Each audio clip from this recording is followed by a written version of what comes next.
Muy bien. Ah, Antes de comenzar con el tema de incontinencia urinaria, quiero resolver algunas consultas que se hicieron que me parecen bastante interesantes. La primera es, a la prostatitis aguda, ¿se le puede dar tansulosina para facilitar la micción? En realidad, el concepto del uso de la tansulosina está implicado principalmente en las prostatitis crónicas. Sin embargo, si uno ve que un paciente con prostatitis aguda maneja residuos postmisionales muy elevados, que tiene una respuesta escasa al tratamiento estrictamente antibiótico, ¿podría usar tansulosina? Sí, es una opción.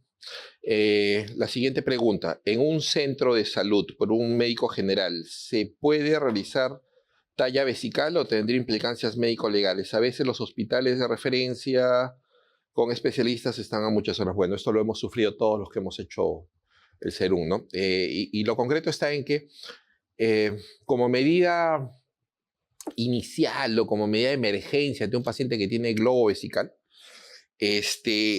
lo que podrías hacer es incluso colocar un Avocat grueso. La zona del globo vesical va a ser sumamente fácil de palpar, es fácil de encontrar. Bastaría con que coloques un Avocat grueso en esa posición e incluso lo puedas sujetar a través de una sutura simple, y eso te va a permitir que el paciente llegue sin ninguna complicación a un centro de referencia, un centro de mayor complejidad, ¿no? Buenos días, doctor. Disculpe la respuesta a la pregunta 8. Ya. La pregunta 8 es relacionada al concepto de paciente varón con cuadro de bacteriuria recidivante. Lo que te está intentando mencionar es que este paciente, a la exploración física, tú encuentras completamente normal todo, el tacto rectal también es normal, no existe componente inflamatorio, no hay una próstata caliente. Sin embargo, el paciente presenta cuadros no lo menciona como tal, pero lo que te dice es que los exámenes de orina son repetidamente positivos para gérmenes. Entonces, en un varón que tenga este tipo de caso, o que tenga este tipo de resultados en los exámenes de orina, debes de pensar necesariamente en la presencia de prostatitis crónica. Y sí, aquí la respuesta es la A. Retomamos incontinencia urinaria. Como ya lo mencioné, esta es una situación que se presenta básicamente por el escape de orina. Aquí lo primero que debemos conocer es que existen varios tipos de incontinencia urinaria. Vamos a ver cuáles son los principales. La primera que debemos reconocer es la incontinencia urinaria de esfuerzo. ¿Cuándo hablamos de incontinencia de esfuerzo? Cuando existe un incremento en la presión abdominal, existe maniobra de Valsalva, existe tos, pujo, cargar peso, cosas por el estilo, y esto inmediatamente es seguido por el escape de orina. Esto se debe básicamente a dos condiciones. La primera de ellas es que, recuerden ustedes, la vejiga, con su cuello como tal, debe guardar cierta angulación con la uretra.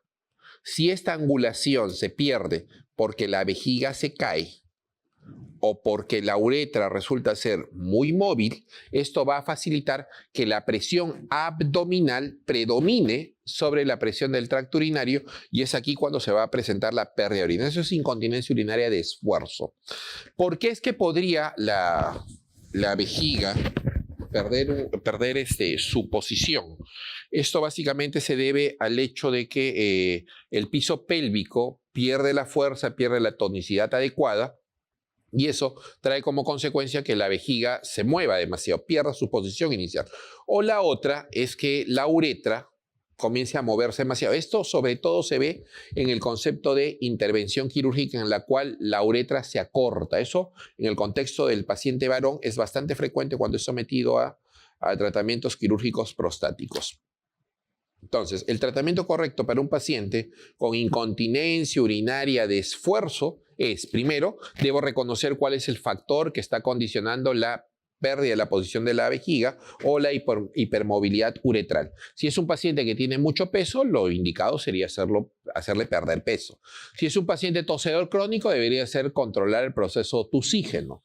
Si es un paciente que ha tenido por allí tal vez algún tipo de procedimiento quirúrgico que pueda ser revertido de alguna manera, se hace. Si es un paciente que, por ejemplo, es una paciente, por ejemplo, que está en etapa de menopausia como tal, y ha perdido ya la secreción hormonal, que era la que le daba cierta tonicidad al suelo pélvico, lo indicado será en restituir esta pérdida hormonal. Si a pesar del tratamiento médico o en su defecto, a pesar del tratamiento fisioterapéutico, como por ejemplo los ejercicios de Kegel, el paciente continúa con la incontinencia urinaria a esfuerzo, aquí lo indicado sería en colocar malla. Aquí sí la indicación es la de la malla. 2. La incontinencia urinaria de urgencia es aquel proceso que genera la pérdida de orina cuando existe de forma previa una sensación de micción imperiosa o urgente, como su mismo nombre lo dice.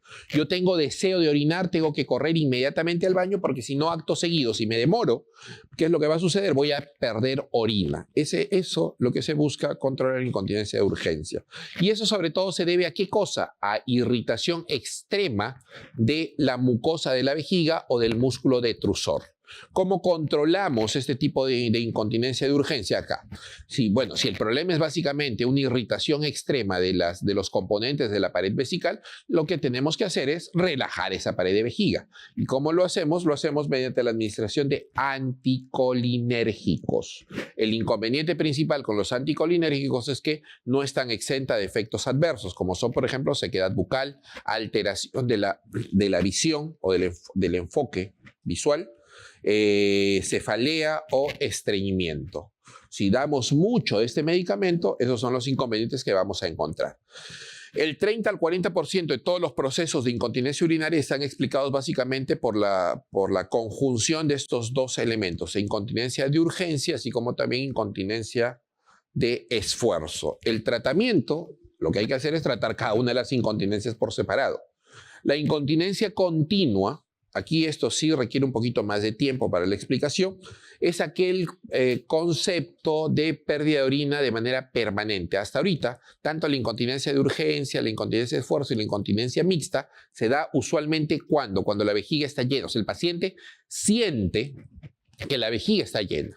Sin embargo, en el componente de incontinencia continua, es típicamente la mujer que va a acudir al consultorio y lo que les va a decir es: doctor, yo no siento deseo de orinar jamás. Nunca siento que mi vejiga esté llena. Sin embargo, permanentemente mojo pañales o mojo toallas higiénicas. ¿Y esto es por qué? Porque hay una pérdida continua de orina. La principal causa para esta incontinencia urinaria continua es la presencia de fístulas. Y estas fístulas son comunicaciones anormales que existen ¿entre quién? Entre la vejiga y la vagina. Recuerden, ¿por qué es que no se nos escapa a nosotros la orina? Básicamente porque el esfínter urinario está contraído la mayor cantidad del tiempo. Pero si a pesar de que este esfínter está contraído, la vejiga tiene un huequito, por ese huequito va a comenzar a fugar orina. Y si ese huequito tiene comunicación con la vagina, es a partir de esa estructura que la paciente va a comenzar a perder orina. Doctor, ¿y cuáles serían los antecedentes para que una paciente tenga una fístula vésico-vaginal? Bueno, existen dos antecedentes claros. El primero de ellos es el trabajo de parto prolongado. Si la cabeza del producto está mucho tiempo estacionado en el canal de parto, la cabeza del feto va a generar compresión sobre estas estructuras y esta compresión posteriormente puede generar necrosis y la formación de una fístula. El otro antecedente claro o claramente relacionado a la fístula vésico-vaginal es el antecedente de histerectomía. En las histerectomías, como parte de la complicación quirúrgica, podría existir una laceración de la vejiga que permita la comunicación de este elemento con la vagina. Tratamiento, como bien entienden, esto solo se puede resolver de forma quirúrgica. Enuresis es la pérdida de orina en horario nocturno. Aquí existen dos tipos de enuresis primaria y enuresis secundaria. Cuando hablo yo de enuresis primaria, es aquella condición en la cual el paciente, recuerden ustedes, todos nosotros, cuando nacemos, no controlamos la orina, nos orinamos. Sin embargo, llega algún momento en el cual se tiene que generar un control voluntario del efecto de la micción. Y este reflejo de la micción adquiere ya un componente meramente voluntario, volitivo, de control cerebral a partir de los 3 años, o máximo 5. A partir de esa edad, todos deberíamos controlar la orina. Sin embargo, si un paciente jamás logra tener ese control de la orina, más aún en horario nocturno, diremos que es una enuresis primaria. Las enuresis primarias se generan principalmente por alteración en la secreción de hormona antidiurética. Nosotros normalmente secretamos mayor cantidad de hormona antidiurética en horario nocturno. ¿Para qué? Para no producir orina y por ende la capacidad vesical no verse sobrepasada en el horario nocturno. ¿Qué es lo que pasa con estos pacientes? Hay una alteración en la secreción de hormona antidiurética, cosa completamente diferente a lo que existe en el concepto de enuresis secundaria. La enuresis secundaria contempla esta situación en la cual el niño llegó a los 3 o 5 años de edad y logró controlar el reflejo de la micción.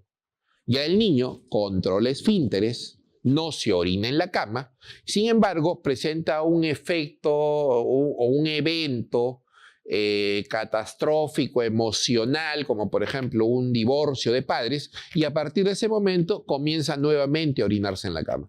Esto obedece básicamente a causas psicopatógenas. Entonces, es en este tipo de pacientes en los que se debe trabajar de manera bastante adecuada con el soporte psicológico. Las enuresis primarias, de otro lado, requieren tratamiento a través de la administración de hormona.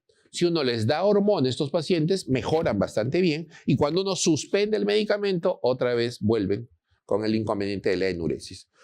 La incontinencia inconsciente, o antiguamente mal llamada por rebosamiento, es aquella condición en la cual existe una obstrucción a la salida de la orina y es por eso que la vejiga completamente llena ahora ya no puede almacenar orina que proviene de los riñones. Cuando viene la orina del riñón hacia la vejiga, ¿qué es lo que vamos a tener? Vamos a tener el inconveniente de que ya no va a encontrar espacio y a partir de este momento se nos va a escapar la orina de forma constante.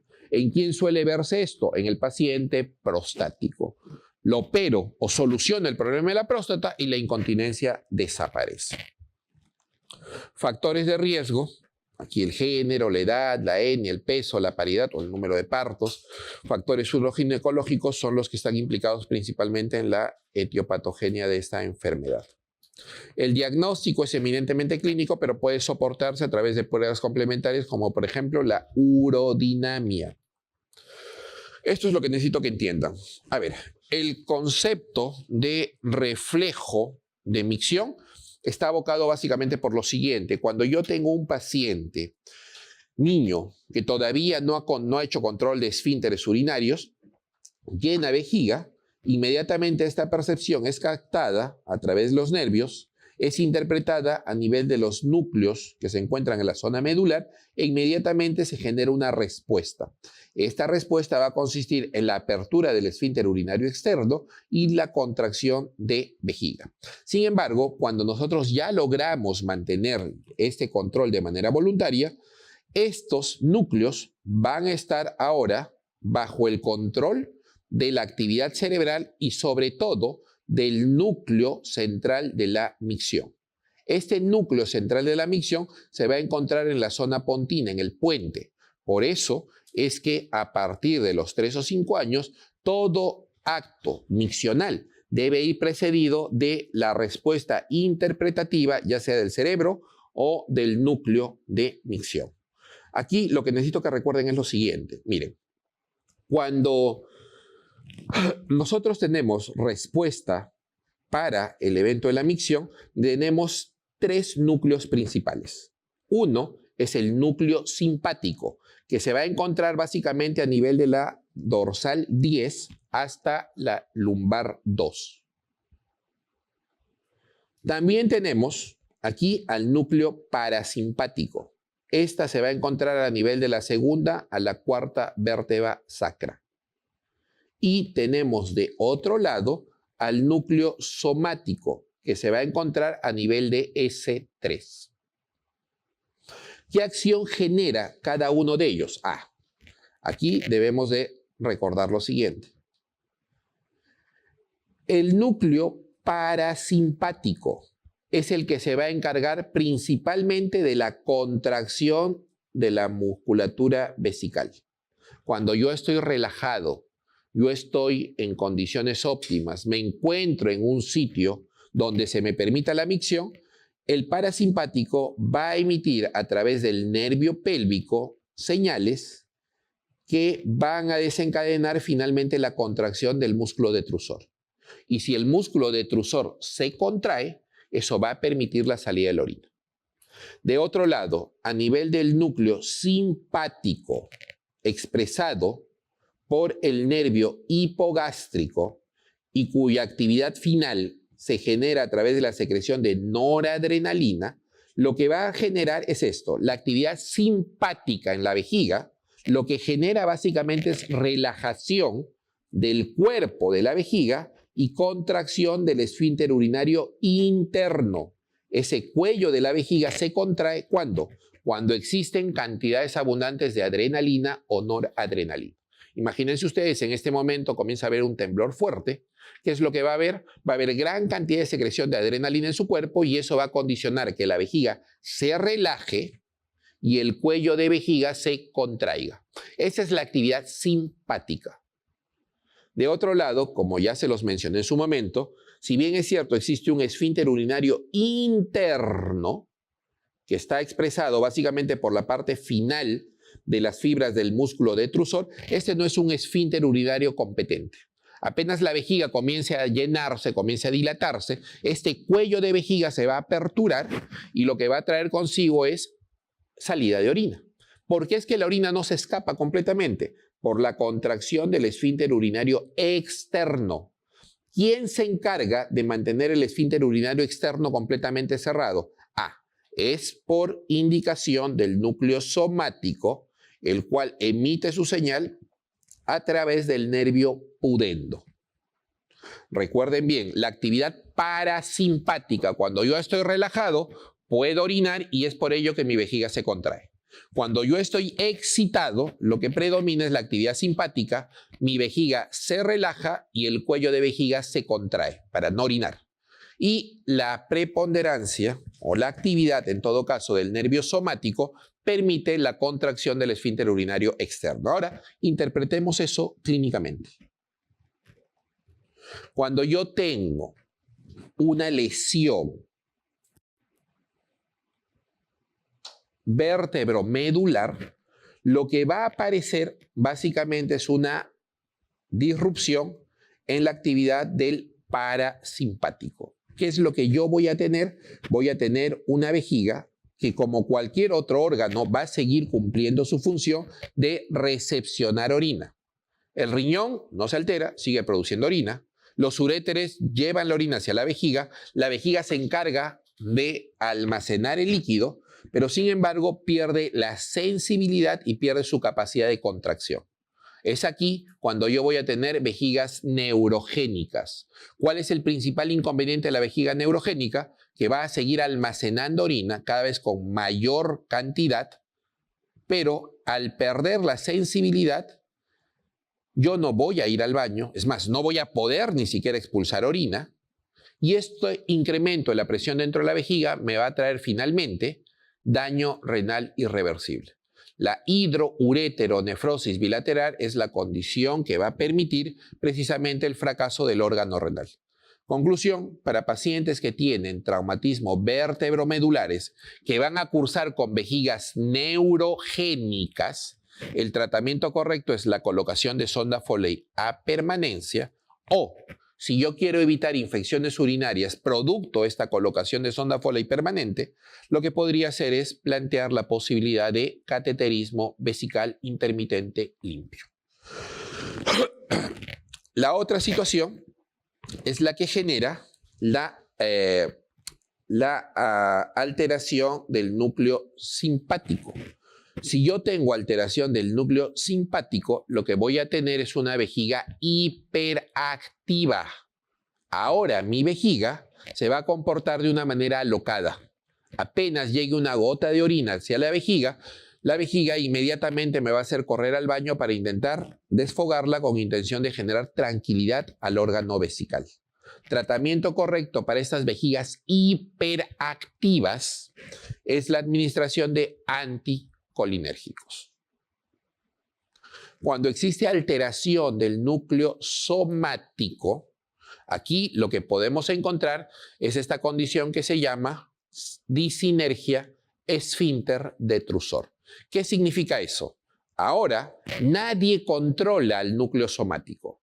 Y es por ello que el núcleo somático decide cuándo relajarse y cuándo contraerse. Es más, incluso podría contraerse cuando la vejiga está completamente llena y cuando el parasimpático está contrayendo la vejiga para que expulse la orina, el somático el esfínter urinario externo mantenerse completamente cerrado, y esto va a comportarse como si fuera una vejiga neurogénica. Finalmente va a incrementar la presión dentro de la vejiga y va a terminar alterando o va a terminar generando hidroureteronefrosis. Cuando el núcleo somático no funciona de manera adecuada o coordinada con el resto de las estructuras, es que se produce esa disinergia esfínter detrusor. ¿Cuál es el tratamiento para este paciente con disinergia esfínter detrusor? Lo que tengo que hacer es lesionar de manera voluntaria este esfínter urinario externo y colocar un esfínter urinario externo artificial.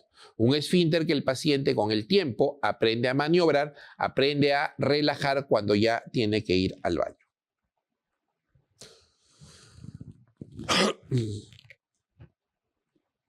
Bien, estas son las mallitas que colocamos sobre todo para cuando tenemos incontinencia urinaria de esfuerzo que no han podido responder a tratamiento médico, a medidas conservadoras o a fisioterapia con ejercicios de Kegel.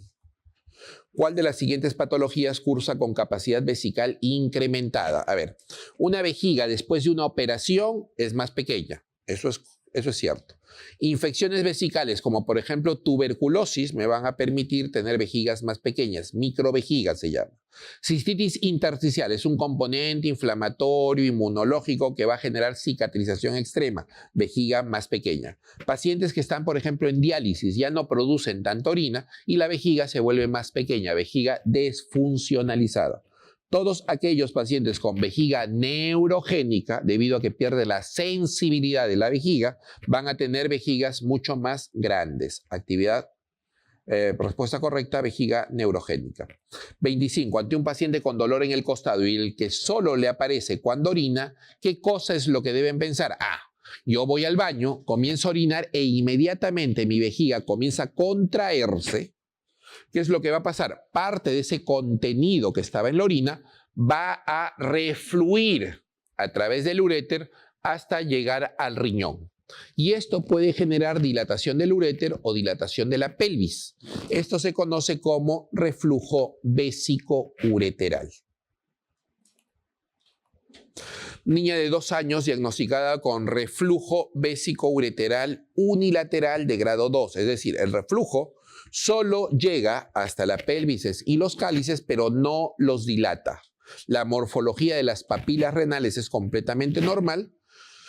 Me preguntan cuál es la conducta inicial más adecuada en este tipo de pacientes. Muy bien, en la gran mayoría de los casos, el reflujo vésico-ureteral se produce debido a que el esfínter urinario, que también existe entre el uréter y la vejiga, donde llega el uréter, allí también hay un esfínter. Y ese esfínter debe cerrarse completamente cuando el paciente comienza a orinar. Cuando la vejiga comienza a contraerse, ese esfínter que se encuentra a nivel del uréter y la vejiga debe cerrarse. Si no se cierra, es posible que en ese contexto exista reflujo. Ese reflujo suele mejorar cuando el paciente comienza a madurar el aparato urinario. Cuando los niños comienzan a tener mayor edad, este tramo final del uréter que se mete dentro de la pared de la vejiga, dentro del músculo detrusor, comienza a madurar y allí es que se evita que el paciente continúe con el reflujo vésico-ureteral. Eso es más fácil de que se resuelva de manera espontánea ¿en quiénes? En aquellos pacientes que son de sexo femenino.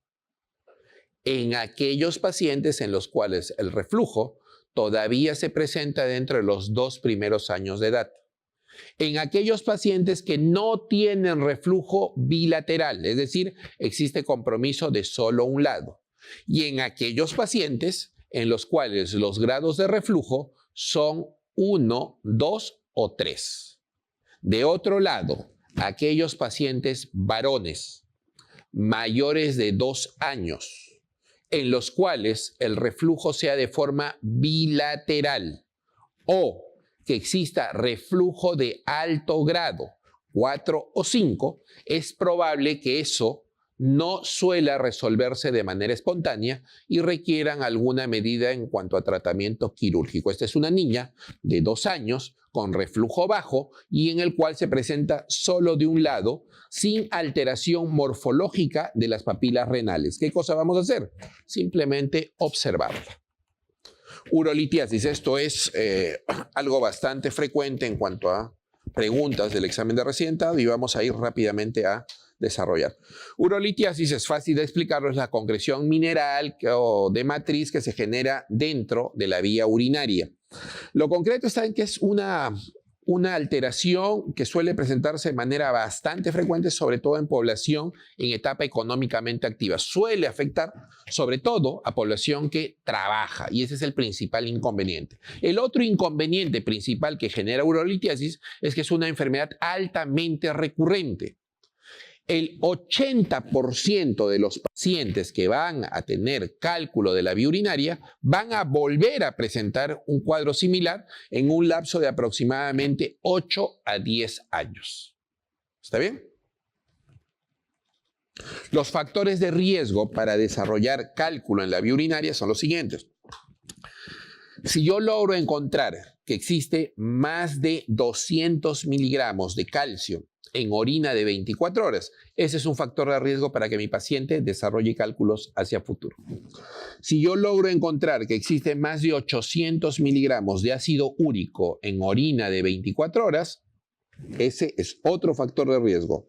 La presencia de oxalatos en más de 45 miligramos o la pobre cantidad de citratos, menos de 250 en orina de 24 horas, son factores de riesgo también establecidos para desarrollar cálculo de la vía urinaria. Miren bien, la hipocitraturia, es decir, la poca cantidad de citrato en orina, es un factor de riesgo. Por ende, cuando nosotros tenemos citrato en cantidad adecuada, ese es un factor protector contra el desarrollo de cálculos en la vía urinaria. Otros factores de riesgo establecidos son, por ejemplo, déficit de vitamina A, sedentarismo, alteración de la vía urinaria y en nuestro medio existen dos más que también se presentan con bastante frecuencia. El primero de ellos son la presencia de alta temperatura que existe en zonas como son el norte de nuestro país y la zona selvática, que es donde se encuentra la mayor cantidad de pacientes con presencia de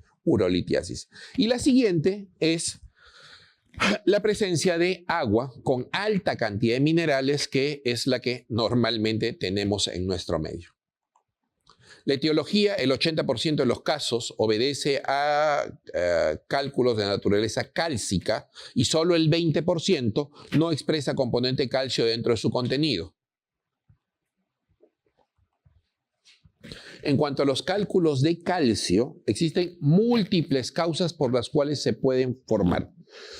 Aquí probablemente no tenga mucho sentido explicar cada una de ellas porque no les van a preguntar eso. Sin embargo, hay cuestiones que sí quisiera mencionarles y que les va a permitir a ustedes ahorrar o interpretar de manera mucho más rápida la pregunta y por ende llegar a una respuesta acertada en el corto tiempo. Lo primero de ello, cuando ustedes tengan un paciente, miren bien, con cálculos y esos cálculos se desarrollen en el concepto de alcalinidad de orina, ¿cuánto es la acidez normal de la orina? 5 o 5.5. Si yo tengo un paciente que tiene cálculos de manera frecuente y su pH urinario está por encima de 7, eso no es normal. Más aún, si es un paciente que hace infecciones urinarias a repetición y que cuando yo le tomo una placa radiográfica o una tomografía, logro evidenciar que el cálculo compromete todos los cálices, o por lo menos 2 de ellos, y la pelvis renal, estoy frente a una litiasis coraliforme. La litiasis coraliforme, o la litiasis de estrubita, que es su chapa, o la litiasis de fosfato amónico magnésico es un cálculo de naturaleza infecciosa. Es el único cálculo que obedece a infección urinaria. Y para su tratamiento requerimos sacar el cálculo y contrarrestar el germen que está produciendo esto. ¿Qué germen produce la litiasis coraliforme? Proteus. Y Proteus tiene la particularidad de contar dentro de su estructura con una enzima denominada ureasa. Ureasa cambia la acidez del medio y la alcaliniza para que Proteus pueda subsistir en ese medio. Conclusión. Cuando nosotros queremos tratar a un paciente con litiasis coraliforme, tenemos que sacar el cálculo, acidificar la orina y contrarrestar la enzima ureasa de Proteus. ¿Cómo la contrarrestamos? Con un medicamento que es inhibidor de ureasa. Ese medicamento se llama ácido acetohidroxamínico. El ácido acetohidroxamínico es el único medicamento estipulado para el tratamiento médico de litiasis coraliforme. Y solo sirve precisamente para la infección por Proteus.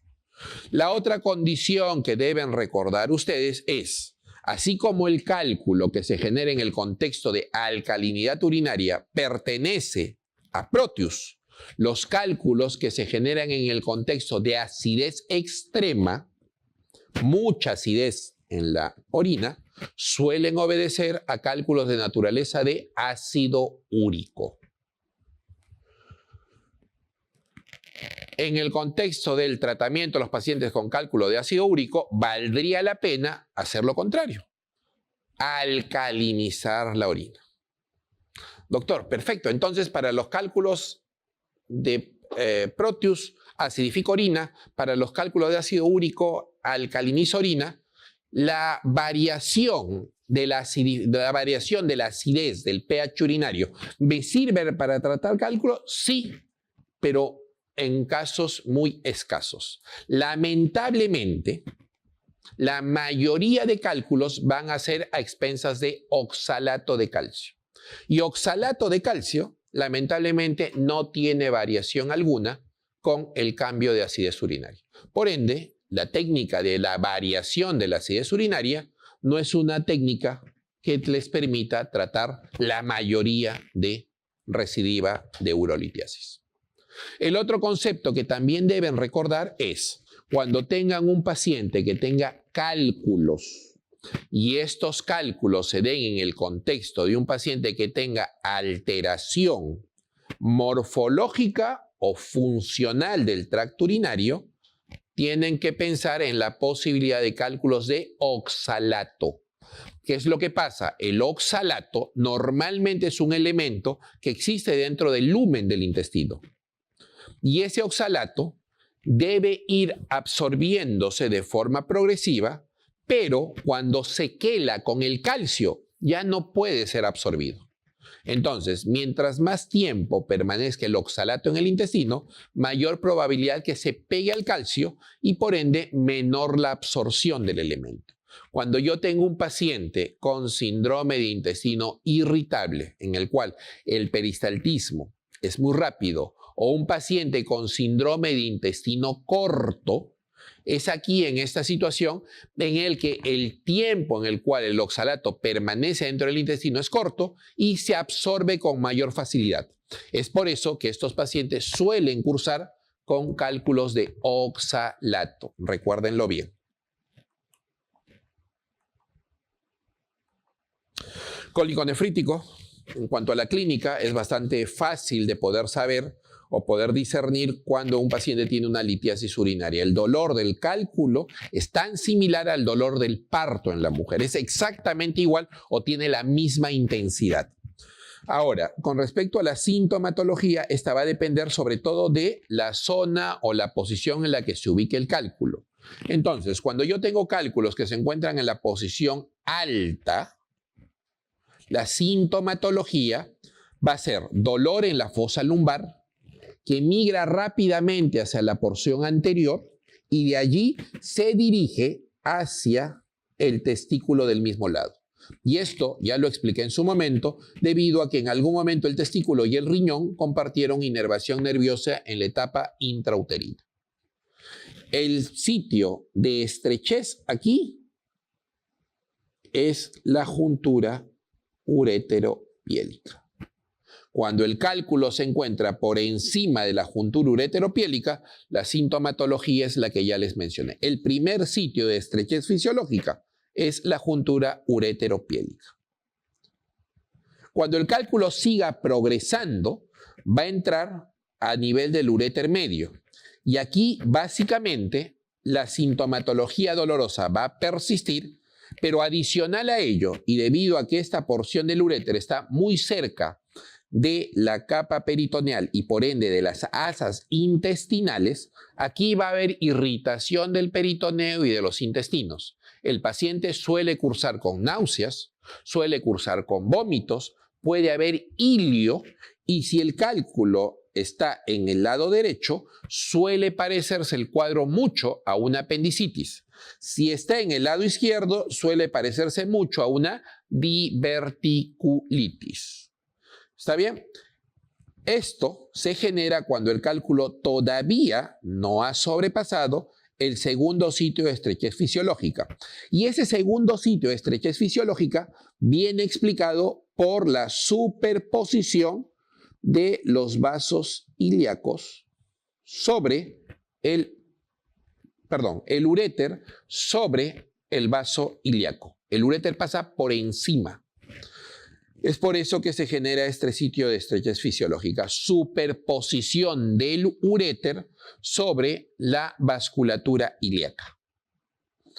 Y finalmente, si el cálculo sigue progresando, se va a encontrar ya en una estructura cerca a la llegada hacia la vejiga. Este es el tercer sitio de estrechez fisiológica. Esto se llama uréter yuxtavesical. Cuando el cálculo se encuentra muy cerca al uréter yuxtavesical, aquí típicamente el paciente suele presentar una disminución marcada del dolor, pero lo que va a comenzar a presentar es, producto de la cercanía que existe del cálculo en relación a la mucosa de la vejiga, el paciente les va a decir, doctor, ya no me duele tanto. Sin embargo, ahora estoy yendo al baño cada 5 minutos. Hay un incremento en la frecuencia miccional con disminución de la sintomatología dolorosa. Repito, 3 son los sitios de estrechez fisiológica. La JUP, la superposición del uréter sobre los vasos ilíacos y 3, el uréter yuxtavesical. En cada porción hay sintomatología distinta. Por ende, cuando uno hace la anamnesis al paciente, de manera indirecta puede saber más o menos en dónde está el cálculo y cuál es su progresión. Punto importante, deben recordar que el uréter tiene un diámetro de más o menos 10 milímetros. Todo cálculo que mida menos de 10 milímetros tiene una probabilidad alta de poder ser expulsado y todo aquel cálculo que se acerque o supere los 10 milímetros va a ser más difícil de que sea expulsado. El diagnóstico diferencial es fácil que lo reconozcan ustedes. En cuanto a los estudios de imagen, existen varias posibilidades. Podría hacerse uso de pielografía intravenosa, podría hacerse uso de radiografía, pero típicamente lo que usamos es, en emergencia, ecografía para ver la vía urinaria. Sin embargo, lo que deben reconocer es lo siguiente: la ecografía tiene limitaciones. ¿Y cuáles son esas limitaciones? En principio, que podría haber superposición de estructuras gaseosas que no me permitan observar el uréter en todo su trayecto, así como también el uréter que ya está muy cerca de llegar hacia la vejiga no es fácilmente evaluable. Tanto así que podría ser que un paciente tenga cálculo en la vía urinaria y el ecografista no haberlo podido observar. Sin embargo, cuando no existe esa posibilidad de ver el cálculo, lo que deben recordar es que así ustedes no vean el cálculo, si existe obstrucción de causa litiásica, sí o sí debe haber dilatación de la vía urinaria a partir de la 6ª hora. Si yo tengo un paciente que viene con cólico nefrítico a la emergencia de manera inmediata porque el dolor es sumamente intenso, yo lo voy a ver y probablemente el resultado de la ecografía me diga, doctor, ahí no hay nada, no hay dilatación de la vía urinaria. Lo voy a mandar con analgésicos a su casa al paciente y 6 horas después va a venir nuevamente conmigo. Doctor, el dolor sigue. Cuando le vuelva a solicitar una ecografía, puede ser que el ecografista siga sin encontrar el cálculo, pero ahora sí va a comenzar a percibir dilatación de la vía urinaria. Esa dilatación de la vía urinaria me debe a mí hacer sospechar de la presencia de cálculo dentro de la vía. Sin embargo, el estudio de imagen, que es el gold estándar, es el uroten sin contraste.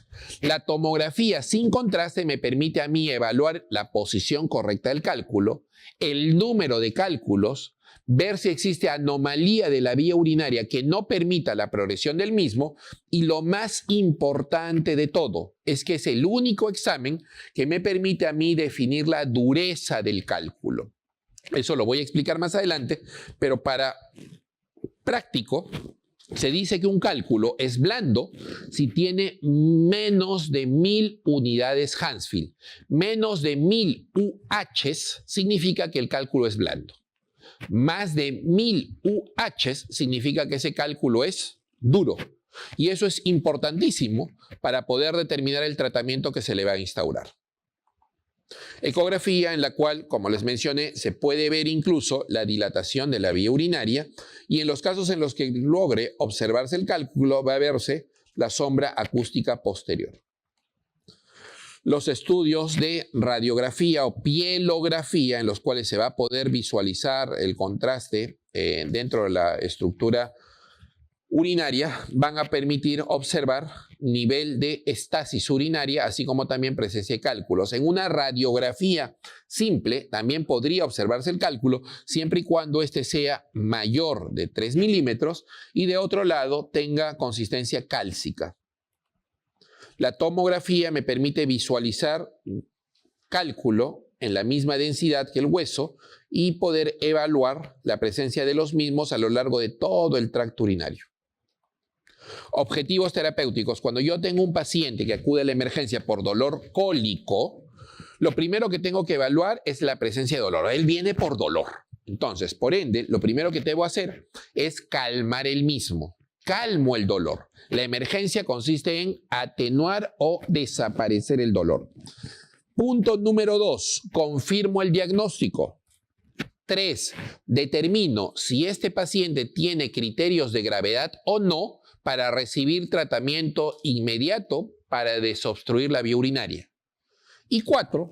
Trato el cálculo según el tamaño del mismo. Me explico mejor. Cuando yo tengo un paciente que acude a la emergencia, recuerden ustedes, puede incluso mi paciente tener el cálculo impactado y eso, si controlo yo el dolor, no representar en lo posterior la necesidad de que mi paciente se quede hospitalizado. Puede ser que por el tamaño que tenga el cálculo, el paciente siga observando la migración del lito y en algún momento podría expulsarlo.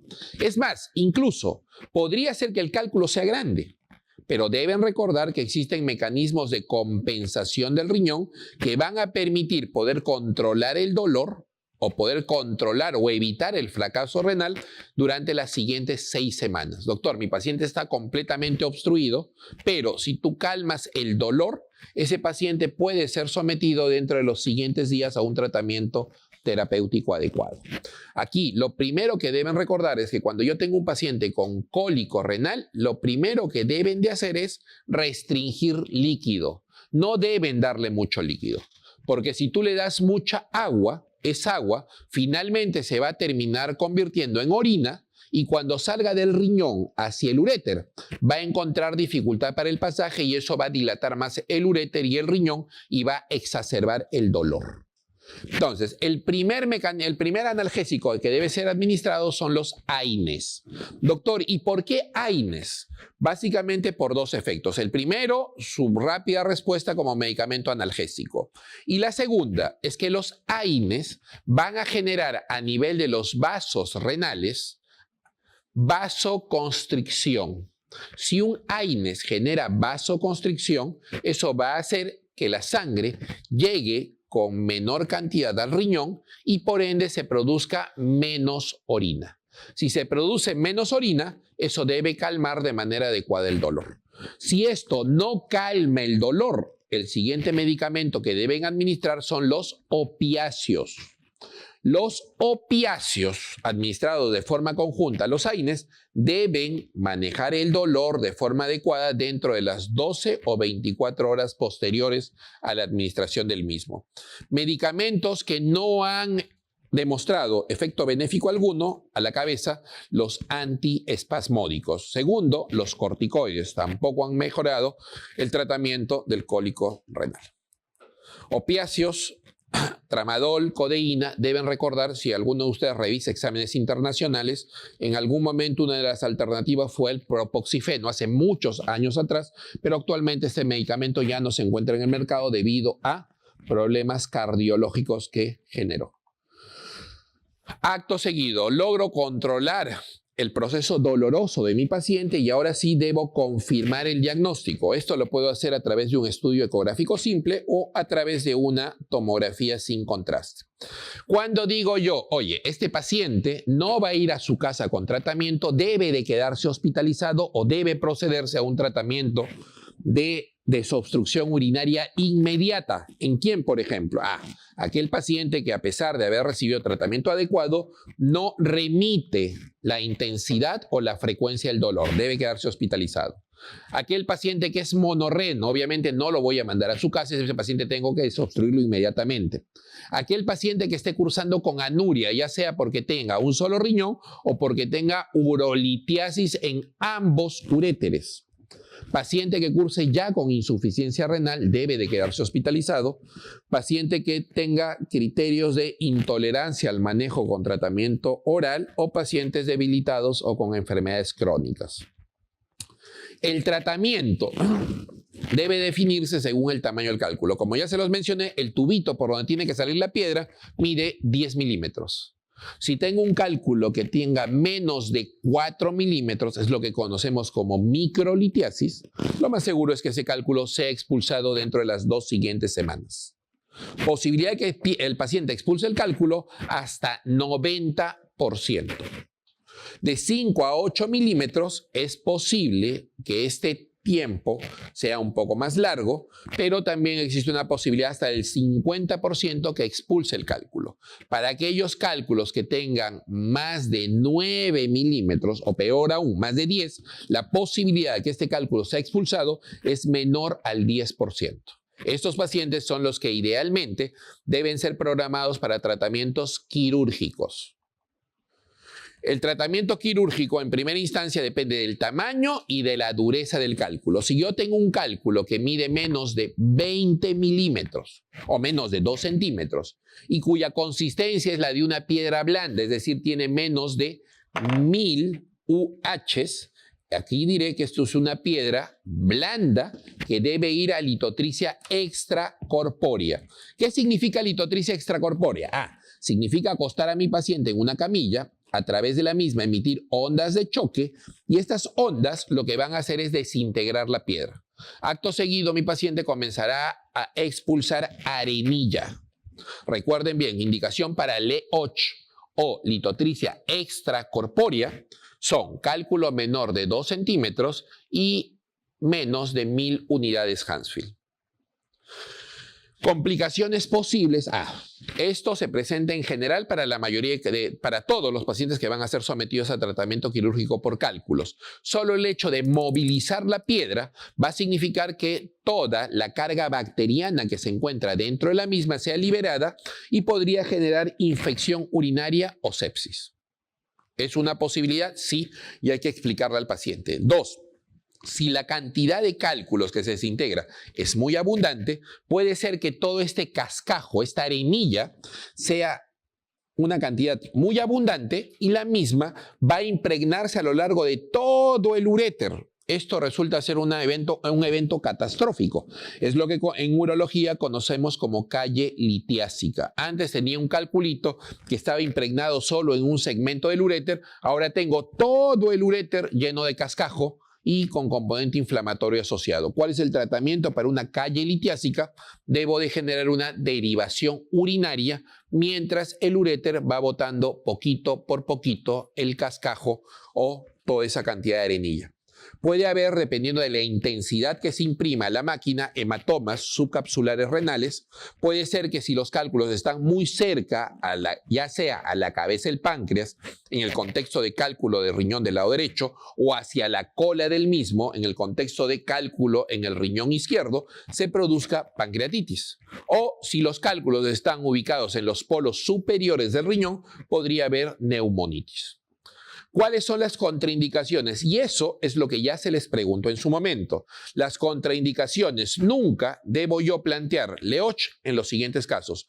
Obstrucción distal del uréter. Doctor, un cálculo que ya está a punto de llegar a la vejiga. Tiene menos de 2 centímetros y tiene menos de 1000 unidades Hounsfield. ¿Podríamos plantear la litotricia extracorpórea? Lo correcto es no. Y esto porque esa zona del uréter es una zona que está protegida por el anillo pélvico. Para que tú puedas hacer uso de la litotricia extracorpórea, debes de incidir con mayor fuerza las ondas de choque y además de eso es poco probable que lleguen cantidad o fuerza adecuada. De otro lado, cuanto más fuerza imprimas a las ondas de choque, es posible que esas ondas terminen lesionando vasos accesorios o vasos cercanos al cálculo. Es por ello que los cálculos que se encuentran ya muy cerca de llegar a la vejiga no tienen indicación de litotricia extracorpórea.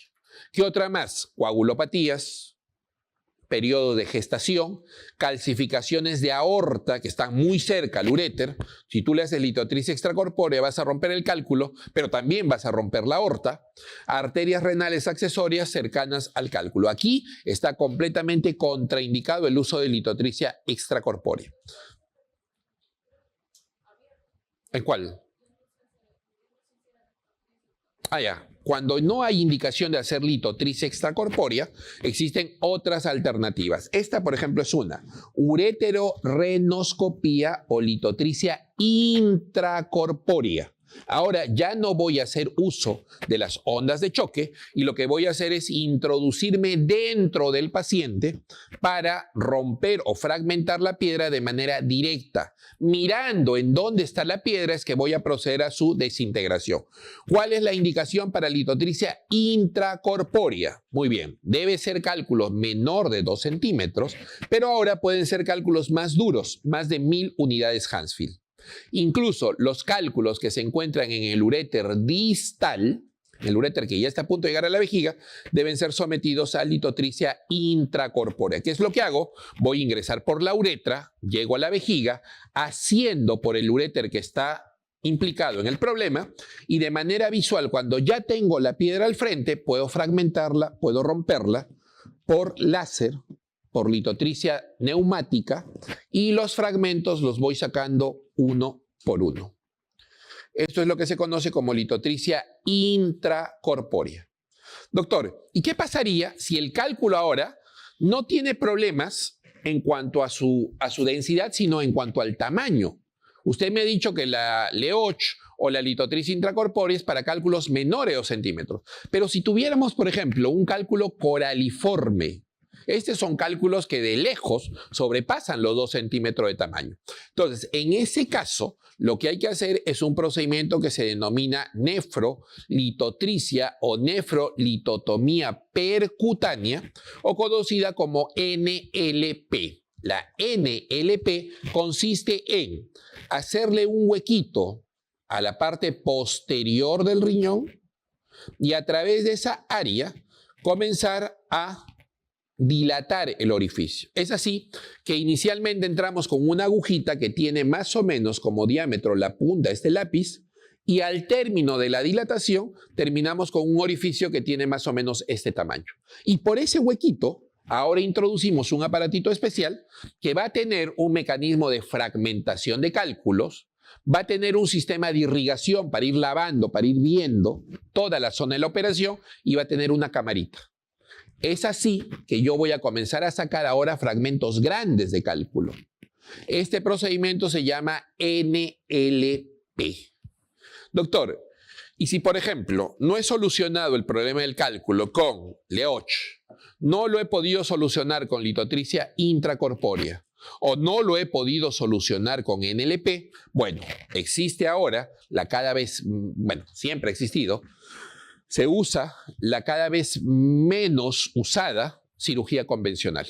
En realidad, actualmente la cirugía convencional se ha visto completamente desplazada por toda la tecnología de la cual contamos para hacer uso del tratamiento de urolitiasis.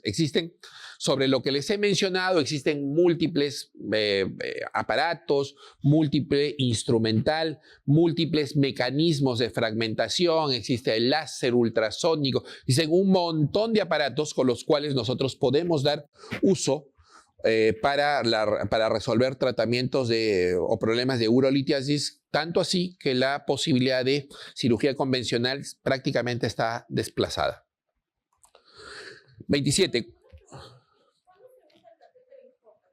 El doble J. El doble J lo usamos, por ejemplo, cuando tenemos problemas de obstrucción urinaria. Por ejemplo, tengo yo un paciente que tiene pionefrosis, tiene pus, producto de un cálculo que está empotrado en el uréter. Oye, mira, el paciente ahorita está séptico, no lo puedes intervenir, no lo puedes operar de manera inmediata. Lo primero que tienes que hacer es controlar, bajar el proceso infeccioso, que bajen los leucocitos y cuando esté un poquito más estable, lo operamos. Oye, pero ¿y cómo vamos sacando la pichi? Esa pichi pustulosa, colócale un doble J, es decir, un catéter, que va a ingresar por la vejiga, sube, bypassea, es decir, pasa por el costado del cálculo y llega finalmente hasta el riñón.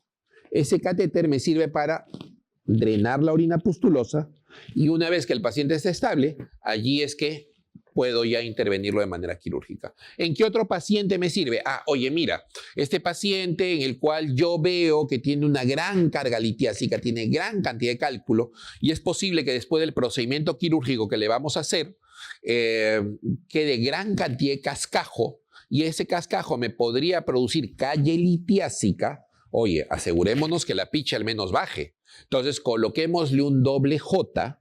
Ese doble J va a asegurar que la orina vaya del riñón hacia la vejiga y el cascajo que queda va a comenzar a bajar por ese uréter, pero por el costado del catéter. Ese cascajo puede demorar semanas en bajar. No hay ningún problema porque estamos asegurando que la orina que produce el riñón llega hacia la vejiga ¿a través de qué? A través del catéter doble J.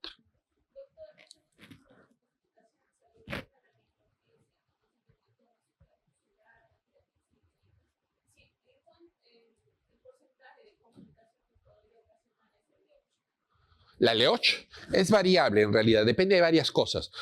Hay varios factores que se toman en consideración. Uno es si el paciente es más gordito, más delgado, la distancia que existe desde el sitio en el cual yo voy a comenzar a aplicar las ondas de choque, el tamaño de la piedra, o sea, eso en realidad es bastante, yo estoy simplificándolo bastante, pero esto para nosotros es cálculos, simplemente para el urólogo es una subespecialidad. O sea, así como nosotros los urólogos, hay urólogos que se encargan de ver trasplante renal, hay urólogos que se encargan de ver andrología o fertilidad, hay urólogos que se encargan de ver la parte reconstructiva, hay urólogos que se encargan de ver la parte de cáncer. Así como eso, hay urólogo es subespecialista solo en cálculos. O sea, esto es todo un mundo. ¿Ya? 27. ¿Cuál es el examen preferencial a solicitar en un paciente con sospecha de urolitiasis? Examen preferencial. ¿Cuál debe ser? El gold estándar, la tomografía computarizada. 28. ¿Cuál es el agente etiológico que se halla con mayor frecuencia en la infección urinaria con litiasis coraliforme? ¿Quién es? Proteus. Muy bien. 29. En los cálculos urinarios radiotransparentes, es decir, los que no tienen calcio. Aquí hay varias opciones, pero dos son las principales. ¿Cuáles son? Cistina y ácido úrico. A ver, los cálculos de cistina suelen verse en el concepto de cistinosis, una alteración congénita que no es sarcoidosis. Y el otro es ácido úrico, que sí se ve en el paciente gotoso. 30. ¿Cuál es el método más sensible para diagnosticar litiasis de vejiga? Bueno, aquí el método más sensible sería una tomografía de vía urinaria o solicitada como UroTen. Sin embargo, la otra posibilidad y que realmente en el contexto de cálculo de vejiga se permite es la ecografía vesical. ¿Por qué? Porque la vejiga es como un globo lleno de agua. Cuando tú sacas la ecografía vas a ver una estructura ovalada completamente negra por el contenido líquido. Y dentro de esa estructura negra vas a encontrar una superficie blanquecina o gris. Eso es muy fácil de diagnosticar precisamente a través de la ecografía. Con relación a la urolitiasis, los cálculos más frecuentes son los de, ahí cambian, oxalato de calcio. ¿Ya? Alternativa correcta, la letra B, oxalato. 32. ¿Cuál es la composición más probable de una litiasis radiopaca que ocupa casi la totalidad de las cavidades caliciales en una mujer de 65 años sin antecedente familiar? Ajá. Cálculo grande que ocupa prácticamente todos los cálices. Aquí esto es un cálculo coraliforme, cálculo de estrubita, así es la chapa, o, ¿cómo se llama? Cálculo de fosfato amónico magnésico. Un paciente de 34 años de edad en tratamiento por enfermedad de Crohn. Ajá, es un paciente que tiene problema intestinal. ¿Qué tipo de cálculos debería tener? Estos son cálculos de oxalato, de todas maneras. Presenta cálculos urinarios de forma repetida. La composición, ya se los mencioné, oxalato de calcio. Y el tratamiento para este tipo de pacientes, yo lo que tengo que hacer es intentar quelar este tipo de elemento. ¿Cómo lo hago? A través de colestiramina e hidratación abundante. En el análisis de orina de paciente con cólico nefrítico de repetición, objetivamos ¿qué cosa? Orina alcalina. Solo con eso yo ya tengo el diagnóstico. Esto es de forma mantenida. ¿Qué debemos pensar? Este paciente tiene una litiasis coraliforme, litiasis de estrubita o litiasis producida por Proteus mirabilis, que es un germen urialítico. 35. ¿Cuál sería el mejor tratamiento etiológico en el paciente anterior? En el paciente anterior yo tengo que asegurar, sacar los cálculos, dar tratamiento antibiótico y además de eso, ¿qué cosa les dije? En el paciente con litiasis coraliforme, solo allí me sirve los inhibidores de ureasa. Norfloxacino, 400 miligramos vía oral cada 12 horas, más ácido aceto hidroxamínico. Mucho cuidado con la administración de este medicamento. Bueno, en principio no está disponible en nuestro medio. 2, el ácido aceto hidroxamínico no puede aplicarse en insuficiencia renal, así como tampoco en etapa de gestación. Muy bien. A partir de ahora, lo que vamos a mencionar son dos elementos, dos conceptos que, si bien es cierto, no se preguntan o nunca se han preguntado en los exámenes de residentado peruano, sí se han hecho en exámenes internacionales. Y existe una gran variedad de preguntas, sobre todo en los exámenes de los STEPS. Así que vamos a tocarlo brevemente. El primero de ellos es el concepto de trasplante renal y el segundo es el de disfunción eréctil. Entonces, vamos a hablar acerca de trasplante renal. Como bien entendemos nosotros, trasplante renal es un método de terapia de reemplazo renal tan igual como lo es la hemodiálisis y la diálisis peritoneal. ¿Cuál es la diferencia que existe entre estos tres tipos de tratamiento? Es que el trasplante renal es el único que va a generar realmente un impacto en la calidad de vida del paciente y sobre todo va a evidenciar sobrevida del mismo. La mayoría de pacientes que ya son sometidos a diálisis peritoneal o hemodiálisis no han visto mejorada su sobrevida en relación a los pacientes o a los que se les puede hacer trasplante renal. Entonces, ¿qué es lo que deben recordar ustedes en relación a trasplante renal? En nuestro medio, dos son las principales causas de que el paciente tenga enfermedad renal crónica. La primera de ellas es la glomerulonefritis primaria y la segunda, la diabetes. ¿Qué otra cosa más deben recordar? Que si bien es cierto, los pacientes con trasplante renal ven mejorada su calidad de vida, ven mejorada su sobrevida, hay algo que llama bastante la atención y es que la mayoría de ellos, o para la mayoría de ellos, la principal causa de mortalidad en un paciente trasplantado siempre van a resultar ser los problemas cardíacos. Causas de insuficiencia renal, las que ven ustedes allí descritas, la diabetes y la glomerulonefritis a la cabeza.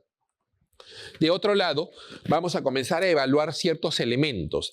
Lo primero que debemos ver es quién es candidato a que se le pueda transfundir un riñón y dos, ¿Qué tipo de paciente es el que podemos catalogar como donante ideal? En relación a eso diremos que, bueno, la evaluación del candidato o el paciente que va a recibir el órgano renal es muy exhaustiva. Es tanto así que no todo paciente que sea catalogado como paciente con enfermedad renal crónica puede ser partícipe de un programa de trasplante renal. Para ello debe cumplir muchas condiciones. Tanto así que, por ejemplo, por mencionarles, un paciente que tenga antecedente de cáncer dentro de su organismo debe tener un tiempo de espera de aproximadamente 2 a 5 años. Si en 2 o 5 años el cáncer no le ha vuelto, recién en ese momento el paciente es ingresado a esta lista de espera para trasplante. ¿Qué otro paciente más debe ser catalogado como candidato potencial? Aquel paciente que tenga alteración de la vía urinaria, pero en ese contexto debe ser un paciente que tenga una enfermedad que pensemos no se vuelva a repetir si el paciente es trasplantado nuevamente. Por ejemplo, la hiperoxaluria es una condición en la cual el exceso de oxalatos va a generar que mi paciente tenga cálculos renales en él. Esta condición es la que primariamente ha generado el daño renal en el paciente. Si esta condición no es revertida, no es controlada de manera adecuada, el paciente jamás podrá ser partícipe de un trasplante renal. A ver, decimos que un paciente que tenga evidencia de actividad infecciosa presente no puede ser tampoco ingresado dentro de esta lista de espera. Es más, si existe simplemente la sospecha o el antecedente de exposición a tuberculosis, el paciente requiere tratamiento profiláctico previo antes de ser ingresado a la lista de espera. ¿Qué otra condición más se evalúa? Toda la condición vascular del paciente, porque como bien recuerdan ustedes, también existe alteración vascular que puede generar daño renal irreversible. Pacientes obesos tampoco son catalogados como pacientes para ser sometidos a trasplante renal. Pacientes que tienen o mantienen hábitos nocivos como el tabaco o el uso de drogas también son descartados de los programas de trasplante renal. Entonces, las contraindicaciones para trasplante: infección activa, cáncer, vasculopatía grave, enfermedades metabólicas que puedan generar daño renal a posteriori, esperanza de vida menor a 3 años o, en su defecto, pacientes psicóticos o que no tengan la posibilidad de tener un respaldo psicológico o de alguna persona que los vaya a poder ayudar. Vean ustedes, son criterios bastante rígidos que hacen que un paciente, incluso ya estando en lista de espera, pero que en el momento en el que lo llaman, está con una gripe, está con un proceso infeccioso activo, simplemente lo pueden descalificar para ser tributario del órgano a trasplantar. Oye, mira, tengo 10 años esperando el trasplante, pero en este momento, cuando me llaman, estoy con un proceso infeccioso activo. Simplemente pasan al siguiente. Así de drástico puede ser el programa de trasplante renal en nuestro país. ¿Y esto por qué? Se entiende porque el riesgo de poder perder el órgano a trasplantar es muy alto. Otra cosa más que deben recordar es que cuando nosotros trasplantamos un órgano renal, básicamente buscamos 2 cosas. La primera de ellas es que el órgano funcione y 2, es que el órgano no sea rechazado. Y para que no sea rechazado, lo que vamos a tener que hacer es uso de inmunomoduladores. Vamos a tener que hacer que el sistema inmunológico del paciente vaya al piso. Y si el paciente en ese momento está con una infección activa, esto representa un riesgo mayúsculo. Ahora, hablemos del donador. El donador es aquella persona que va a hacer posible este trasplante renal a través de, valga la redundancia, de la donación desinteresada de su propio órgano renal. Antiguamente nosotros obedecíamos a criterios estandarizados. ¿Qué significa eso? Para que un paciente pueda donar su riñón, lo que necesitábamos era, en principio, que sea un paciente que esté comprendido entre los 5 a los 60 años de edad, que su función renal sea completamente normal, no haya tenido enfermedad o infección sistémica y que esté catalogado como muerte cerebral. Solo a esos pacientes se les planteaba, bueno, al familiar, se le planteaba la posibilidad de que fuera un donante. Sin embargo, esa situación ya ha sido superada en parte. Ahora hacemos uso ya no de criterios estandarizados, sino de criterios expandidos. Ahora, incluso podríamos obtener tejido renal de pacientes vivos, podríamos obtener tejido renal de pacientes incluso mayores de 60 años o pacientes con antecedente de hipertensión arterial controlada o creatinina mayor de 1.5. Lo importante está en que al momento en el que se le va a transfundir o se le va a trasplantar el órgano renal al paciente, debe explicársele plenamente las características del paciente donante. Oye, te puedo trasplantar este riñón, pero las características de dónde vienen son las siguientes: mayor de 60 años, paciente con antecedente de hipertensión arterial pero controlada o cuya creatinina no está del todo bien. Si esto es completamente aceptado, se procede con el trasplante renal. Los tiempos quirúrgicos que vamos a mencionar son los siguientes, son tres etapas importantísimas cada una de ellas que me van a expresar todo el proceso de trasplante renal. La primera es la procura o la extracción del órgano. Aquí me voy a meter a sala de operaciones con un paciente que ya sea que esté en muerte cerebral o sea que esté vivo y voy a obtener su riñón a través de la vía laparoscópica. Todo eso se llama procura. ¿Está bien? Tiene una legislación bastante clara, bastante precisa, hay ciertos criterios que deben cumplirse. Existe en nuestro medio la donación desinteresada. En teoría, no existe la posibilidad de que alguien venda su órgano como tal. Sin embargo, sabemos que existen ciertas alteraciones a ese punto, ¿no?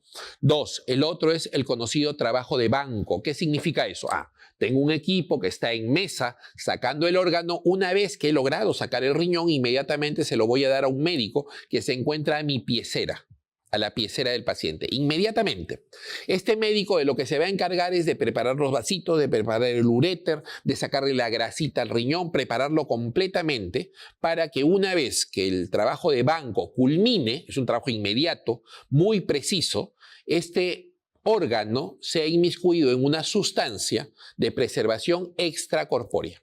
Esta sustancia va a permitir que ese órgano, que normalmente sacado del cuerpo tiene un tiempo de sobrevida de 45 minutos a 2 horas, pueda persistir o pueda permanecer viable durante más tiempo. ¿Aproximadamente cuánto tiempo más? 24 horas. Y de otro lado, este órgano sea completamente empaquetado para poder ser llevado incluso a otro país, como lo que sucede en España. El sistema europeo permite el traslado de órganos para trasplante de un estado a otro. En nuestro medio eso todavía está bastante lejano, pero en teoría este es el trabajo de banco. Es el médico que se va a encargar de procesar y empaquetar el riñón como para que pueda ser derivado a su destino final. Y en el otro lado vamos a encontrar ya el equipo que se va a encargar del trasplante en sí. Es el equipo que recibe este órgano preparado y se encarga del tiempo quirúrgico necesario para poder instalar el órgano dentro del paciente que va a recibir el mismo. Ajá. Entonces, como ya se los mencioné en su momento, aquí resulta sumamente importante cada una de estas etapas, pero sobre todo la preservación del órgano. Y para la preservación del mismo, nosotros tenemos ciertas sustancias. Estas sustancias son la solución de Wisconsin, la solución de Eurocollins, HTK y Celsior. La que se ha preguntado en su momento es la solución de Wisconsin. ¿Qué tiene esta solución? Bueno, en realidad casi todas tienen exactamente lo mismo. ¿Qué es lo que hace que esta solución sea tan particularmente importante para la preservación del órgano, no solo renal? Bueno, es que es una sustancia hiperosmolar y aquí recuerden bien, es una sustancia que tiene gran cantidad de potasio y poca cantidad de sodio. Eso es lo que se preguntó en su momento. Y la misma permite una preservación a temperaturas sumamente bajas. ¿De cuánto? De 4 a 10 grados centígrados. Este órgano transportado en este cooler con ambiente frío puede permanecer viable hasta 24 horas. Tiempo importantísimo para poder desarrollar todo el proceso de la cirugía sin mayor complicación. El rechazo de órgano es algo que deben recordar ustedes, es una situación sumamente compleja, catastrófica, siempre y cuando se rechace o se produzca dentro de las primeras horas. Miren aquí, el cuadro típico por el cual nosotros decimos o sospechamos de un rechazo hiperagudo es la presencia de fiebre, hipertensión arterial sostenida y dolor en el sitio de la operación. Esta triada que encuentran ustedes aquí marcada en rojo resulta ser un evento catastrófico. Cuando yo tengo un paciente trasplantado y que presenta fiebre, dolor intenso en la zona de la operación y la presión no baja, la única solución para ese evento consiste en entrar y sacar el órgano renal trasplantado. Y ese órgano, lamentablemente, ya no sirve para otro paciente. Es un evento catastrófico y, como les repito, la única manera de tratarlo consiste en la nefrectomía. Para todos los demás tipos de rechazo renal existe el tratamiento médico. Si es acelerado, agudo, crónico, el tratamiento correcto consiste en control de la presión arterial y administración de medicamentos o fármacos. Complicaciones van a depender básicamente de dos cosas. Uno, de la mano del cirujano, o dos, complicaciones propias ya del organismo. La primera de ellas, podría darse una complicación, por ejemplo, si el cirujano no sutura de manera correcta los vasos sanguíneos. Podría haber hemorragia, podría haber sangrado importante que requiere una nueva reintervención. Es más, incluso si suturo de manera muy apurada, si suturo de manera muy enérgica, no respetando completamente el diámetro del vaso renal, podría generar estenosis de arteria renal hacia futuro, lo cual me va a condicionar también episodios de hipertensión arterial sostenida. Podría ser que si yo no hago un trabajo de banco adecuado o manipulo mucho esta vena renal, podría producirse efectos de trombosis, producto de la laceración o daño de la capa interna de la vena renal. Podría ser que el uréter no lo instalo completamente o no lo instalo de manera adecuada dentro de la vejiga y podría haber fuga de orina, o podría ser que también existan linfoceles por alteración de la vasculatura linfática. Estos todos son debido ¿a qué? Debido al componente quirúrgico, debido a la experticia del cirujano. Lo otro, lo que no depende del cirujano es la probabilidad de infección, claro que sí. Es un proceso que está conllevado también en parte por la administración de inmunomoduladores. Los mismos pueden producir hiperglicemia, sobre todo cuando van asociados a la administración crónica de corticoides, que es lo que se usa. Podría haber presencia o mayor presencia de tumores, que es lo que se puede observar en los pacientes que ingieren este tipo de inmunomoduladores, así como también podría haber hipertensión, también producto de la administración crónica o elevada de corticoides. Estos efectos o estas complicaciones no dependen básicamente de la experticia del cirujano. Finalmente vamos a hablar del otro concepto, que es el de disfunción eréctil. Cuando hablamos de disfunción eréctil, nos vamos a referir a una situación que en realidad resulta bastante frecuente en nuestro medio. Sin embargo, existe poco deseo, no sé si el término correcto sea deseo.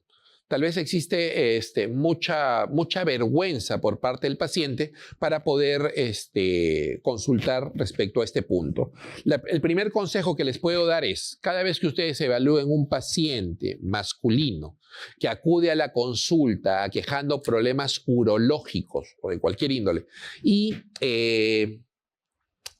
tras la consulta ustedes consideran que han resuelto o han absuelto todas las consultas por las que venía el paciente y sin embargo notan que el mismo está medio dubitativo o no se para terminar la consulta, no tengan temor alguno en tocar el tema de la función eréctil, porque es muy probable que lo único que requiera su paciente es un empujoncito para comenzar a hablar sobre este tema tan importante para el género masculino. Muy bien, cuando hablamos de disfunción eréctil, esto se expresa como la incapacidad para conseguir o mantener una erección eficaz.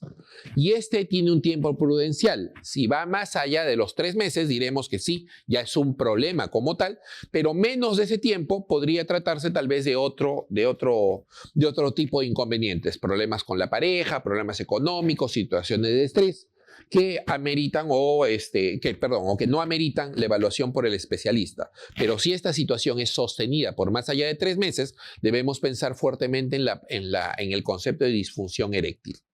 Muy bien, cuando hablamos de disfunción eréctil, aquí hay 2 puntos que debemos reconocer. La primera de ellas existe disfunción eréctil de causa psicógena y existe disfunción eréctil de causa morfológica o de causa anatómica, hormonal.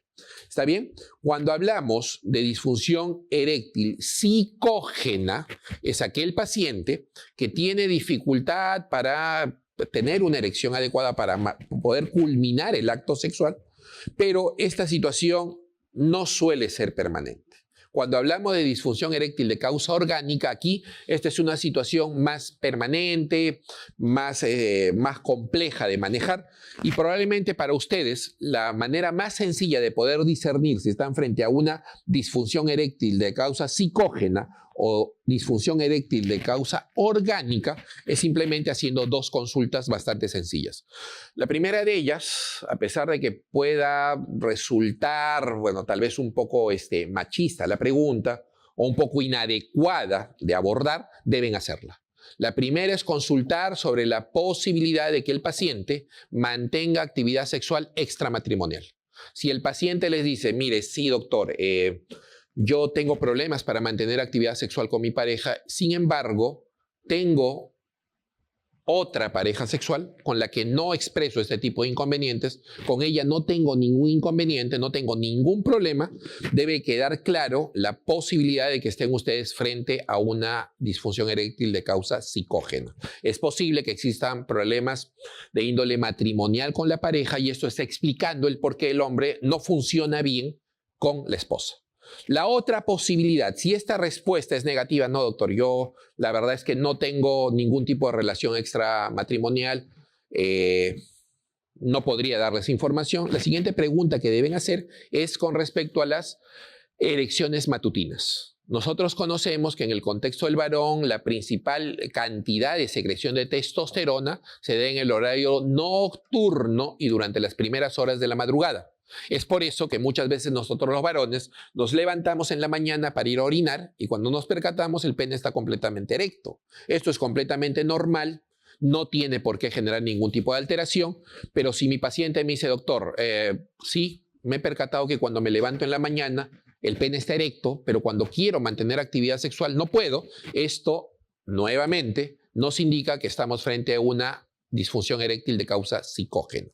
Esto es un punto que yo no voy a tocar en este momento. Mi intención no es abordar disfunción eréctil de causa psicógena. Esto se debe tratar con un psicoterapeuta. Lo que yo voy a abocarme en este momento es a la disfunción eréctil de causa orgánica. La disfunción eréctil de causa orgánica obedece a 3 acápites. Causas vasculares, que son la mayoría de los casos, causas neurológicas y causas hormonales.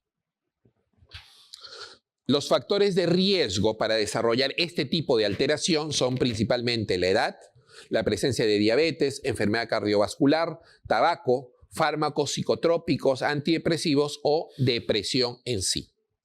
En nuestro medio es muy frecuente que los factores depresivos y la diabetes sean contemplados como las principales causas de disfunción eréctil. Muy bien. Para este entonces es importantísimo que ustedes hagan una historia clínica adecuada. Es más, deben abordar sobre la posibilidad de antecedentes traumáticos en la zona genital, como por ejemplo, ¿cuáles? 2 son los que deben quedar completamente descartados. La primera es el antecedente de fractura de pene o cuerpo cavernoso. ¿Cuándo diremos que un paciente ha tenido fractura de cuerpo cavernoso o fractura de pene? El cuadro clínico es bastante simple, bastante sencillo de diagnosticar. Es este paciente que, manteniendo actividad sexual con la pareja, de pronto, en plena erección, escuchó un chasquido. 2, comienza a presentar dolor en el pene. 3, comienza a perder la fuerza o la tumescencia. El pene comienza a perder esa erección. Y 4, producto del hematoma que se forma en la zona donde se rompió el cuerpo cavernoso, el pene comienza a desplazarse en sentido contrario. Si tienen ustedes ese antecedente, recuerden, toda fractura de cuerpo cavernoso representa una emergencia urológica y debe ser resuelta dentro de las primeras 6 horas. Si no ha sido resuelto en ese momento, es probable que el hematoma en el paso de los días vaya disminuyendo hasta que se reabsorba, pero el paciente va a perder su capacidad eréctil hacia futuro. Si ustedes no tratan de manera adecuada una fractura de pene, ese paciente hacia futuro nunca más va a volver a tener erección. El otro antecedente bastante importante a descartar es la presencia de priapismo. El priapismo es esta condición por la cual el varón comienza a presentar una erección marcada, sostenida, que le va a durar más allá de 6 horas.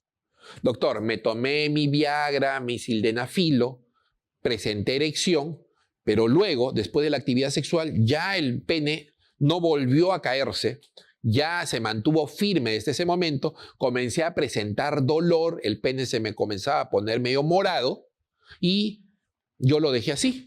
Si esta situación persiste por más allá de 6 horas, lo que van a generar son coágulos dentro del cuerpo cavernoso. Esos coágulos son sustancias poco oxigenadas, no va a circular la sangre oxigenada dentro del cuerpo cavernoso y eso va a traer como consecuencia necrosis, fibrosis del cuerpo y de aquí en adelante el paciente nunca más volverá a tener erección.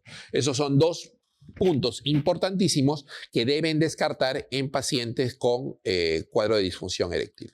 Muy bien, veamos un poquito más la fisiología. En el concepto del varón, para nosotros, la erección parte de una estimulación ya sea táctil, visual, olfatoria, cualquier cosa que pueda estimular la zona límbica va a traer como consecuencia, ¿qué cosa? Esto. Va a traer como consecuencia la liberación de ciertas sustancias que me van a permitir, a grosso modo, el ingreso de sangre hacia los cuerpos cavernosos y ello va a traer consigo que si al inicio la sangre ingresaba hacia el cuerpo cavernoso de manera muy escasa, llenaba el cuerpo cavernoso escasamente y tras ello se evacuaba a través del sistema venoso de salida. Cuando yo tenga estimulación, ¿qué es lo que va a haber? Va a haber un incremento en el flujo sanguíneo que ingresa a nivel del cuerpo cavernoso. Va a ingresar más sangre. Esto va a traer consigo que se colapse, que se cierre el ducto por donde salía la sangre. El sistema venoso peniano se colapsa y esto va a traer como consecuencia que el pene se ingurgite de sangre. Esta sangre va a permanecer a nivel de las trabéculas de los cuerpos cavernosos y esto es lo que le permite al paciente varón mantener una erección adecuada. Veámoslo un poquito más molecular. Cuando nosotros tenemos erección cuando nosotros tenemos una estimulación, lo primero que va a haber es una liberación de óxido nítrico. Este óxido nítrico va a interactuar con la enzima guanil ciclasa. Esto va a traer como consecuencia el desdoblamiento de la misma y vamos a tener finalmente GMP cíclico. Este GMP cíclico, es el que se va a encargar de capturar el calcio libre a nivel de las células del endotelio vascular del cuerpo peniano. Una vez que se captura el calcio, esto va a producir, ¿qué cosa? Vasodilatación. Es aquí cuando el vaso se dilata y de esa manera ingresa más sangre al cuerpo peniano. Muy bien, esto evidentemente no va a ser permanente y en algún momento va a despertar la enzima fosfodiesterasa. Fosfodiesterasa va a decir, oye, la actividad sexual ya culminó, lo siguiente que debes de hacer tu GMP es liberar al calcio. Fosfodiesterasa se encarga de que GMP cíclico libere el calcio. Una vez liberado el calcio, ¿qué es lo que debe haber? Vasoconstricción. Y es precisamente este mecanismo el que explica el manejo farmacológico actual de la disfunción eréctil.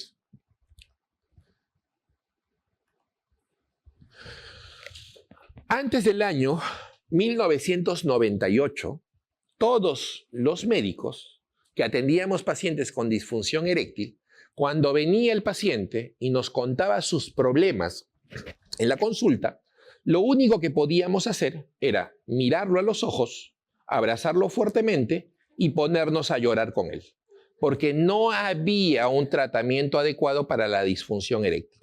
A partir del año 1998 se marca un hito importantísimo en el tratamiento de la disfunción eréctil. Es en este momento cuando en el mercado aparece Viagra. Viagra es el primer medicamento que nos enseñó que podíamos tratar de manera adecuada todo proceso de disfunción eréctil. Bueno, al menos eso fue lo que pensamos al inicio. Es así que comenzamos a medicar a pacientes con Viagra o con sildenafilo, y lo que sucedió en realidad es que algunos pacientes respondieron y otros no. ¿Cuál fue el principal inconveniente que tuvimos nosotros a la administración de Viagra o sildenafilo? Y es que Viagra básicamente actúa ¿en dónde? Actúa inhibiendo la fosfodiesterasa. Este medicamento se pega a fosfodiesterasa y es en ese contexto que GMP cíclico puede mantener capturado el calcio, puede mantener una vasodilatación adecuada y de esa manera la fiesta continúa.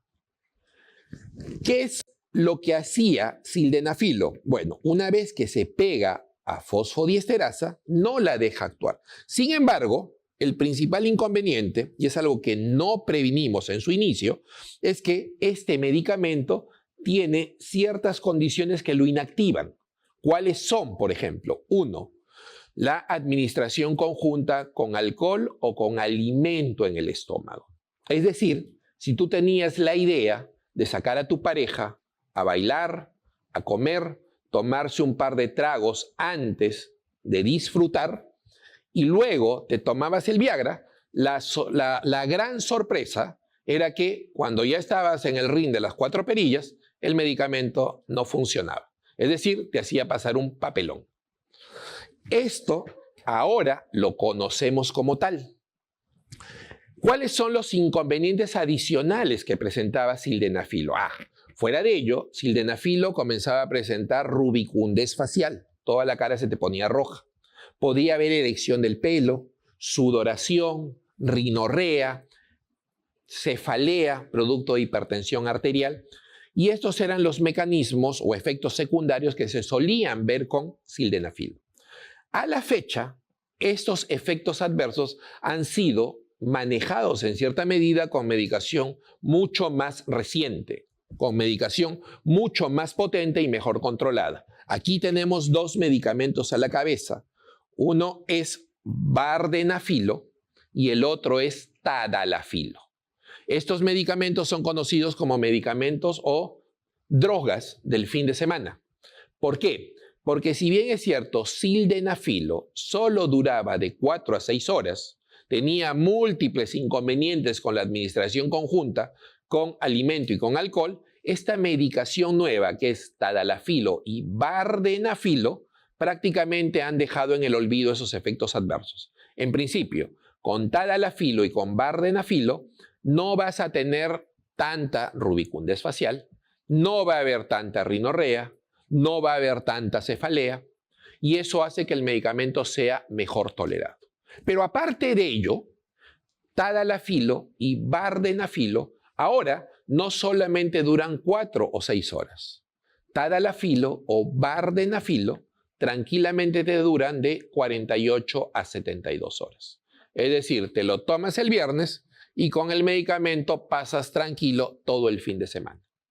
Fuera de ello, es un medicamento que no tiene interacción adicional con la ingesta de alimento o alcohol. Si bien es cierto, se suele restringir la administración de estos, Lo concreto está en que no debería haber problemas con la ingesta de alimento o con alcohol. Lo que sí deben recordar es que estos medicamentos que son inhibidores de 5-fosfodiesterasa, sea sildenafilo, sea tadalafilo o sea vardenafilo, sí tienen una sola contraindicación. Y es que no pueden ser administrados de manera conjunta con pacientes que toman nitratos. Estos pacientes que tienen insuficiencia coronaria y que necesitan que el vaso coronario esté dilatado, no pueden tomar este tipo de medicación inhibidor de 5-fosfodiesterasa. ¿Por qué? Porque cuando el paciente inicia actividad sexual, en ese momento va a haber una disputa por el flujo sanguíneo. Ahora, el cuerpo no sabe a dónde dirigir más la sangre, hacia las arterias coronarias o hacia el pene. Y es precisamente en este contexto en el cual el paciente que mantiene actividad sexual tomando nitratos podría incluso sufrir un infarto cardíaco.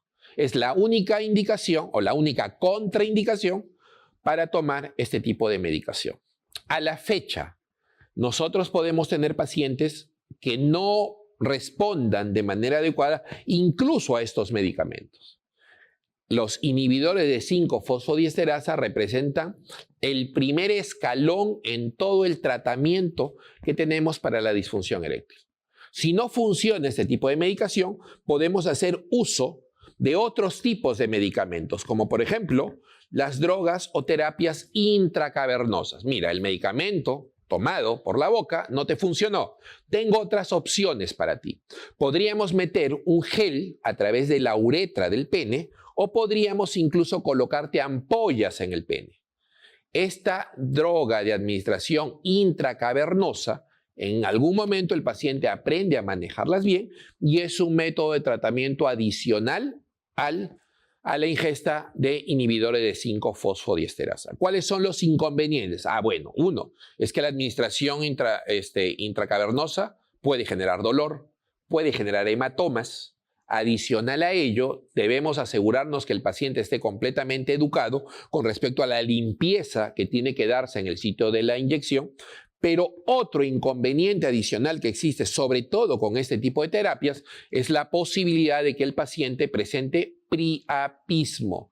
Priapismo, doctor, esta situación por la cual después de la actividad sexual el pene continúa erecto y eso puede generar alteración en el órgano viril. Sí, eso es posible con la administración de drogas inyectables. Muy bien, te he dado como opciones las drogas orales, hemos pasado por las drogas intracavernosas. Ahora, si nada de eso funciona, la siguiente opción terapéutica consiste en el uso de dispositivos de vacío o vacuum. ¿En qué consiste el vacuum? Es como un chupón grande. Lo que vamos a hacer es, una vez que tú decides mantener actividad sexual, esto evidentemente tiene que ser con una pareja regular, le vas a pedir un tiempito para comenzar a succionar el pene. Vas a traer sangre hacia el pene. Y una vez que logras tener una erección adecuada, vas a poner un anillo en la base del mismo. Esto va a evitar que la sangre refluya nuevamente y te va a permitir mantener una actividad sexual durante algún tiempo. Los inconvenientes que se presentan con el vacuum son principalmente que esta erección es una erección fría, que suele sentirlo la pareja sexual, y lo otro, esto ya ha sido sopesado, sobrepasado, o en todo caso ya ha sido mejorado con los nuevos mecanismos de vacuum, es que al inicio el vacuum era un elemento sumamente sonoro. Cuando tú decidías tener actividad sexual, toda la casa se enteraba que ibas a tener sexo. Entonces, esa situación ya ha sido superada con los elementos actuales. Ahora, no te funciona el sildenafilo, no te funcionó el tadalafilo, no te funcionan las drogas intracavernosas, no te funcionó el vacuum. Ahora sí, podemos decirte que la última opción terapéutica con la que cuentas es el implante de prótesis peniana. Te colocamos una prótesis y eso nos asegura plenamente de que puedas mantener una actividad sexual adecuada. Con respecto a la prótesis de pene, ¿esto va a traer alguna consecuencia, alguna alteración, ya sea en tu pareja o en ti durante el desarrollo de la actividad sexual? Ninguna. van a sentir los dos la misma calidad o placer que hubieras tenido en una erección completamente normal. Conclusión, cuando tenemos pacientes con disfunción eréctil en el momento actual, podríamos asegurarle al 100% que bajo cualquiera de las modalidades podríamos tratar el componente de la disfunción eréctil. A diferencia de lo que sucedía en el pasado, ahora sí tenemos las armas adecuadas para poder tratar con eficacia la disfunción eréctil. Muy bien, muchas gracias por su atención.